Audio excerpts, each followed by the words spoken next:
are you trying to learn tuck jump to handstand, or tuck jump handstand, should I say? But you cannot, for love nor money, get up. Stick with me, because trust me, I know how it feels. A few little hacks that I'm going to share with you that helped me when I was learning this. Now, if you're not scared of falling, you'll find with kick-ups away from the wall, tuck jumps is like a new level of fear. Don't ask me why. Most of the handstand fear is irrational because we make up some story in our head that we're going to die if we do anything, which chances are very slim. But it's all about technique when it comes to the tuck jump. Now, what are the common things most people do? They don't actually lock their arms out. So I'm going to show you from this side because it's going to be a little bit more obvious. So they basically go like that. You bend your arms unless you've got some insane bent arm strength.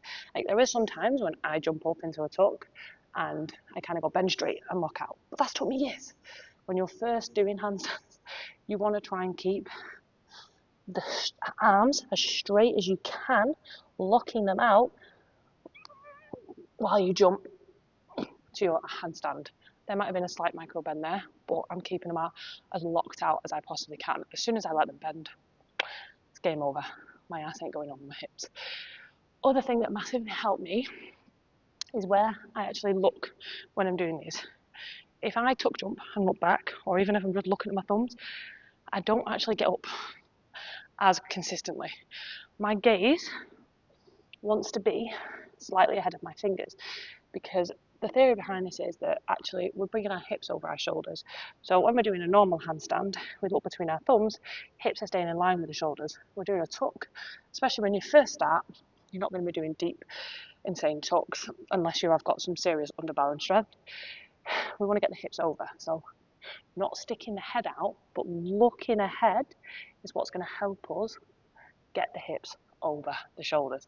That's your main thing that you want to be looking at, okay? So even if you have to look at something, so just make sure we're not like this.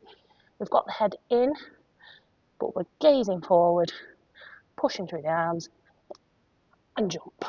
Now, funnily enough, whenever I tell myself all the things that I need to do, I tend to do a better rep. So give that one a go. Next, how are you breathing? I've mentioned breathing a lot. I say a lot. Recently I have. Breathe in. If you try and breathe out as you jump up, I'm going to entertain you right now. Okay. So get everything else set out. I can't get up. I breathe in, keep the tension, get my hips over. Now,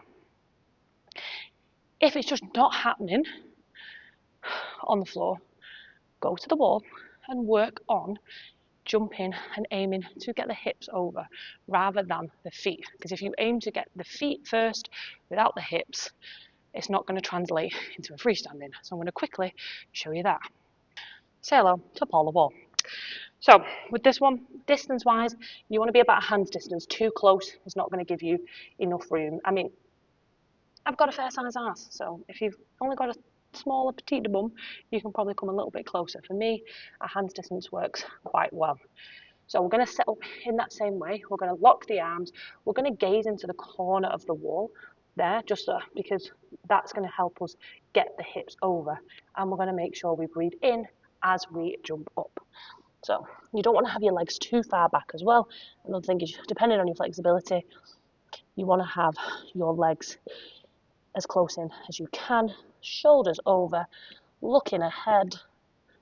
Take that breath in, jump, let your bum come to the wall, and then you might come down. Now, I had flex feet then, apologies. Working on getting your bum to the wall, getting over that fear, and not letting your shoulders crash into the wall is what's going to help you master that tuck. Now, it's not just about learning to tuck jump. You need to spend time in tuck, of which I'm sharing drills with. So, any questions?